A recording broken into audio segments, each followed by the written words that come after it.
Salut, bonjour tout le monde. It's been a while, but we finally have the ruling on the court case about the OIC that banned 1,500 guns in Canada.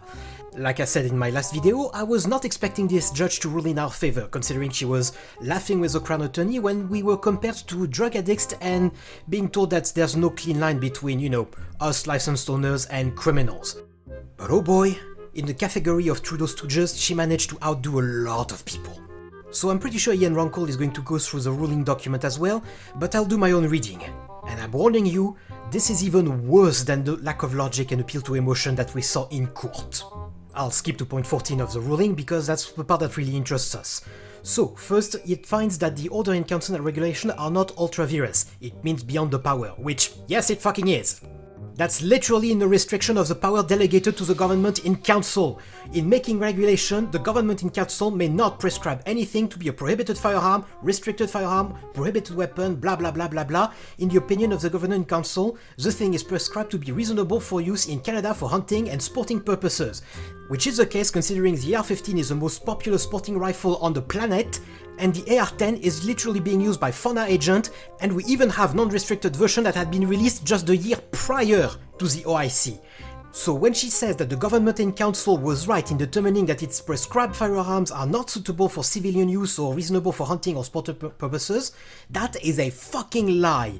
It is not inherently more deadly than any other rifle, especially because we still have them available, and which means she also contradicts herself later on the ruling.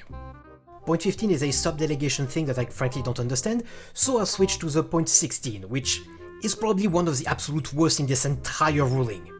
There was no breach of the duty of procedural fairness in the decision of the government in council to promulgate regulation. That pretty much means that whenever the Prime Minister, be it CPC, Liberal, NDP or whatever the fuck, can gather all of his stooges in a little room and rule like an absolute dictator. It literally means that if tomorrow, say, Trudeau decides he wants to boost his net worth a little bit more, buy a bunch of shares into electric vehicles or batteries or whatever the fuck, and then make an order in council to ban gas cars. That's what it means. You can be anything you own can be taken away with a snap of the fingers. Next point, 17. The regulation does not infringe on section 7 of the Charter. The regulations are not vague, overbroad, or arbitrary. Yes, they are, by your own admission on point 14. 1,500 models of AR-15 have been banned, while other rifles like the RDB, X95, all of the AR-180s are still completely legal to own, so by definition, it is completely arbitrary.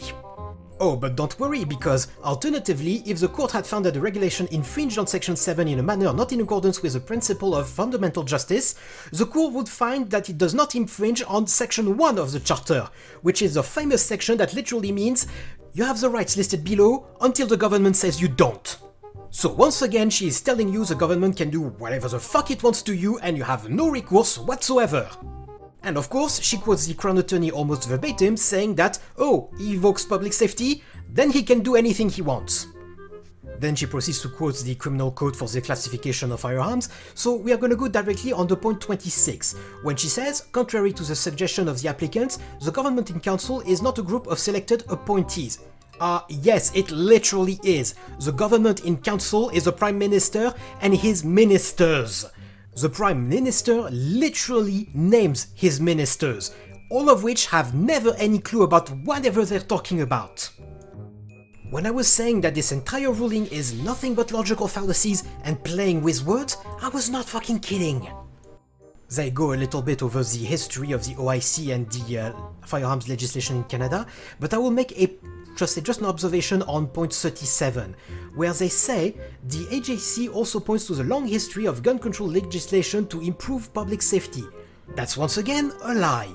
I talked briefly about it in my general licensing video in Canada, but gun regulations have been put to limit the flow of weapons to rebels in the Northern Territories. It had nothing to do with public safety. On the next point, 38, she quotes Blake Brown, a legal historian, provides a chronology of gun control legislation in Canada, except this quote-unquote professor is a rabid anti-gunner who contradicted himself in the same affidavit that she mentioned, but of course, no mention of that, and says that the regulation of long gun dates back to the late 1960s.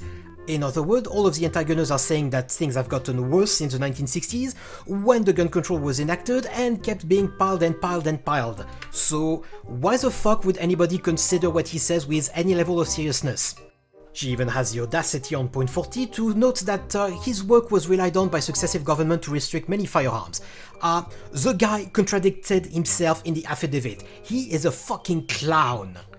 On point 41, she notes that in 1977 the criminal code was amended to change and expand the definition of restricted and prohibited firearms, that there was no proper use for hunting with these firearms, which is again completely false. 300 Blackout would like to have a word with her.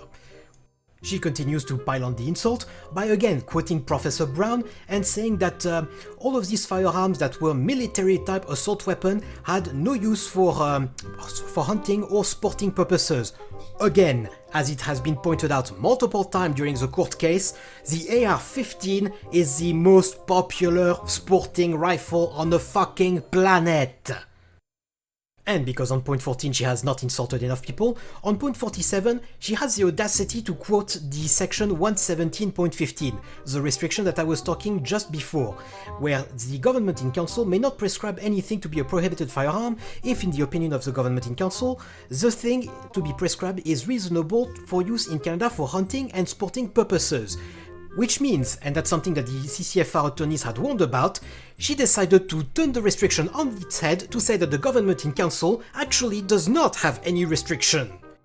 I think we all expected the ruling to be bad, but this is way beyond insane. We are way into corruption territory at this point. This judge is literally giving the right to any level of government to do whatever it wants just by invoking public safety. I can't find where it was written, but one of the other problems was that the judge was retaking one of the arguments of the Crown Attorney, once again, saying that, oh, it's completely fine to ban all of these firearms because we have a bunch of other models available. Problem is, this ruling does not exist in a vacuum. C-21 was already going through the legislative process, and we have right now the third reading in the Senate. Big problem is, well, the Senate obviously is completely stacked with antagoners named by Trudeau, because in Canada senators are named by the Prime Minister, not elected. That's how all of the conservative province end up with liberals representing them, quote-unquote, at the Senate level. And one of the senators today in the CQ meeting said, oh, all of these models that were not captured by the OIC, well, they're gap guns, so they need to be banned as well. Don't come successfully to market. And I think you're referring potentially to the gap guns, some 350 gap guns, which I think should be very carefully considered and measured against a definition of exactly what Dr. Saunders is referring about. Not only that, but when C-21 was first put forward with the amendment, it was banning absolutely everything. So when the judge is saying that, oh, you have alternative model, she knows full fucking well that the government is trying to ban them because it was also mentioned in court. She is fucking lying all the way through. So, I think you see where this is going, and if I actually continue, I think I'm going to pop an aneurysm. I might not be a lawyer, but as an engineer, I have seen my fair share of rulings, and this is one of the biggest trash that I have ever seen in my life. Just from turning regulation on their head to allow the government to do anything, this judge should be disbarred. Anyway, the CCFR has already said that they would be appealing the decision, and considering the nature of the beast, we pretty much knew that either side was going to appeal no matter what was going to happen anyway. The real problem, and you might have seen that in the news, is that Trudeau has stacked the court massively. 76% of the judges he named are big donors to the Liberal Party, which in a normal society would immediately cause a massive corruption and bribing investigation. But of course this is Ottawa, so everything is allowed. And considering this court case is also in fucking Ottawa, our chances to getting an actual more conservative judge are slim. They are very slim. So I'm going to continue following this, and I'll give you another update, hopefully a little bit less depressing. Salut, bonsoir!